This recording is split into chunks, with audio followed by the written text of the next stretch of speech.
So hi hello friends, మన channel కొత్తగా చూసినట్లయితే సబ్స్క్రైబ్ చేసుకొని పక్కన బెల్ ఐకాన్ క్లిక్ చేసి ఆల్ పైన ట్యాప్ చేయండి.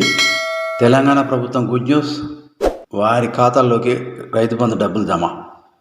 రైతులకు పెట్టుబడి సాయం అందించే ఉద్దేశంతో బీఆర్ఎస్ పార్టీ అధికారంలో ఉన్న సమయంలో రైతు బంధు పథకాన్ని ప్రారంభించిన విషయం తెలిసిందే. ఈ పథకంలో భాగంగా ఎకరాకి 10,000 రూపాయల చొప్పున ఏడాదికి 2 సార్లు రైతన్నుల ఖాతాలో డబ్బులు జమ చేస్తూ వచ్చారు. ఇదిలా ఉంటే తెలంగాణలో కొత్తగా అధికారంలోకి వచ్చిన కాంగ్రెస్ పార్టీ సైతం ఈ పథకాన్ని కొనసాగిస్తూ నిర్ణయం తీసుకున్న విషయం తెలిసిందే. అయితే ఇక నవంబర్ నెలలో రావాల్సిన 2వ విడత రైతు బంధు నిధులు అప్పుడు ఎన్నికల కోడ్ నేపథ్యంలో నిలిచిపోయాయి. ఇక అనంతరం రాష్ట్రంలో ప్రభుత్వం మారిన క్రమంలో రైతు బంధు నిధుల విడుదలకు బ్రేక్ పడింది.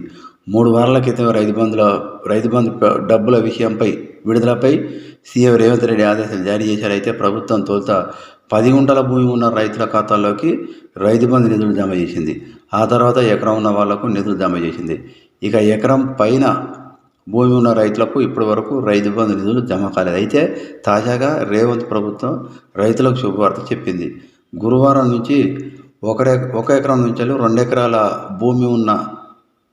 మధ్యలో ఉన్న భూమి ఉన్న రైతన్నల ఖాతాల్లోకి డబ్బులు జమ అయ్యాయని అధికారులు తెలుపుతున్నారు. 1 లేదా 2 రోజుల్లో మిగతా వారికి అందరి రైతుల ఖాతాల్లోకి రైతు బంధు నిధులు జమ చేస్తామని అధికారులు తెలిపారు. దీంతో రైతులకు శుభవార్త చెప్పినట్లయింది.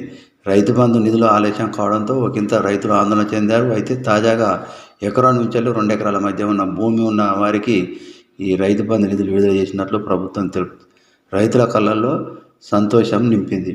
ఇదిలా ఉంటే కొత్తగా పాస్బుక్ వచ్చిన వారికి పంట పెట్టుబడి సాయం కోసం మొన్నటి వరకు వీరి నుంచి దరఖాస్తులు స్వీకరించగా 2 రోజుల క్రితం దరఖాస్తులు స్వీకరించడానికి సైట్ అనేది ఫ్రీజ్ చేసినట్లు వచ్చాయి. అయితే దీనిపై ఇప్పటి వరకు మాత్రం ఎలాంటి అధికారిక ప్రకటన రాలేదు. అయితే ప్రజాపాలన కార్యక్రమంలో భాగంగా రైతు భరోసాకు సంబంధించి దరఖాస్తులను స్వీకరిస్తున్న విషయం తెలిసిందే. ఇక బీఆర్ఎస్ ప్రభుత్వం రైతు బంధు పేరుతో పెట్టుబడి సాయం అందించగా కాంగ్రెస్ ప్రభుత్వం ఈ పథకాన్ని ఎన్నికల హామీలో భాగంగా రైతు భరోసా పేరుతో అమలు చేయనున్నది. సో ఇలాంటి లేటెస్ట్ న్యూస్ మీకు రావాలంటే సబ్స్క్రైబ్ చేసుకొని పక్కన బెల్ ఐకాన్ క్లిక్ చేసి ఆల్ పైన ట్యాప్ చేయండి.